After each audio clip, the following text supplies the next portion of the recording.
Going everyone back. Sorry it's been so damn long. Either way, I was waiting on my valve covers to get back from my buddy. He powder coated these things. Prism Blue, I think is what it's called, from Prismatic Powders.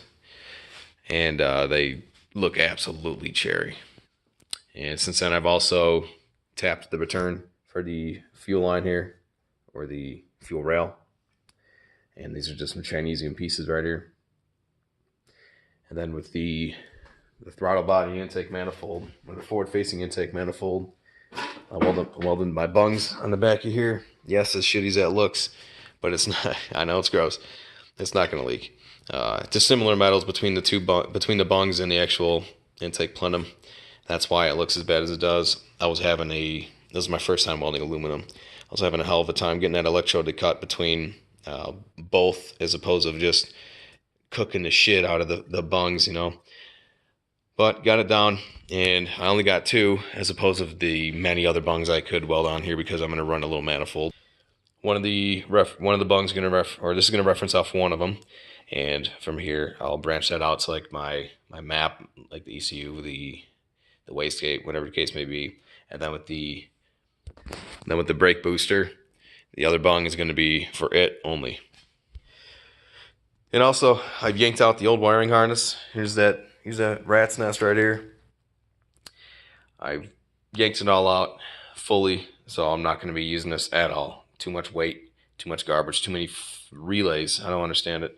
I mean, I get it because they didn't have, body control modules back then. They just had relays. But yanked all this out. I'm done piggybacking off of it. I don't need all this garbage just for lights. Yeah, yanked all that out. Just going to be running a universal chassis one from Speedway, the 12 circuit. That's all I need. I don't need radio, AC, any of that garbage, or electric doors, all that fun shit. I don't need that.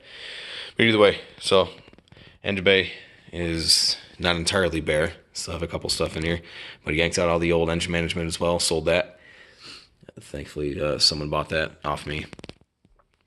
I labeled everything for him, so it's not a jumbled mess. But yes, I will be selling other stuff. So if you see Zach_260Z on eBay, that's me selling my old shit. So at least you'll know where it's from.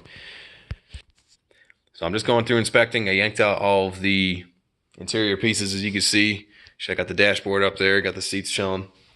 I was yanking out all the old carpet that I put in there, and I started ripping up. I'm not really too worried about the stock sound deadening here. I have some aftermarket shit I'm going to be laying down over on top of that. But with here, I wanted to inspect, make sure it wasn't too much rot. It's a common area with the floor pans here. It doesn't look too bad back here, but once you get to turn the light. Once you get to the front, there you go. That little seam right behind your wheels, man. That between the firewall, that's what this is right here. It's just one big piece. Well, this is the firewall here. It comes all the way down. And then your floor pan, that gets destroyed every time in these cars. Yeah, that little seam is just directly behind the wheel and tire, and all that water and everything just gets caked up in there. And then the other side, a little bit worse. This is an oil stain, by the way. This is not rust. And then this side, holy fuck. Look at all that rot. I could get an aftermarket floor pan, like it weld in there, but it's just going to go up to this area anyway, and I need to cut that out too. So it doesn't really encompass this area that goes up at a certain degree, because the floor pans, they just stop here, and then your firewall takes over from there. So I'm just going to chop all this out, weld it in, and then there's some good amount of rot right here where your tank goes. So that little D channel underneath,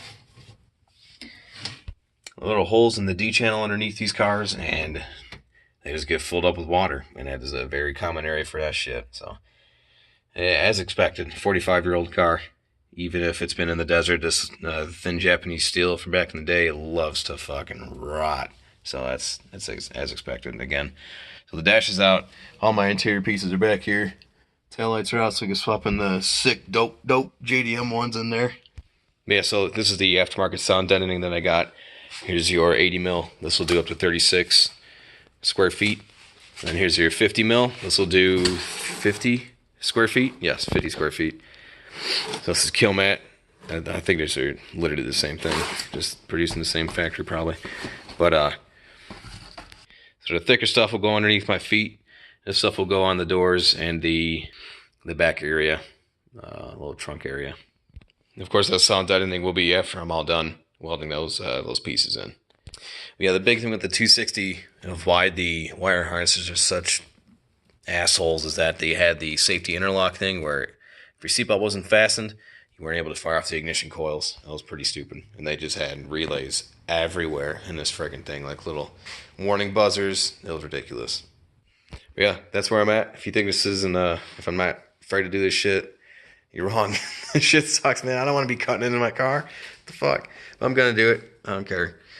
I'll get over it. And then hopefully that area really isn't too fucked. Because I know the batteries like to leak over time and it gets rotted out. But I just expected.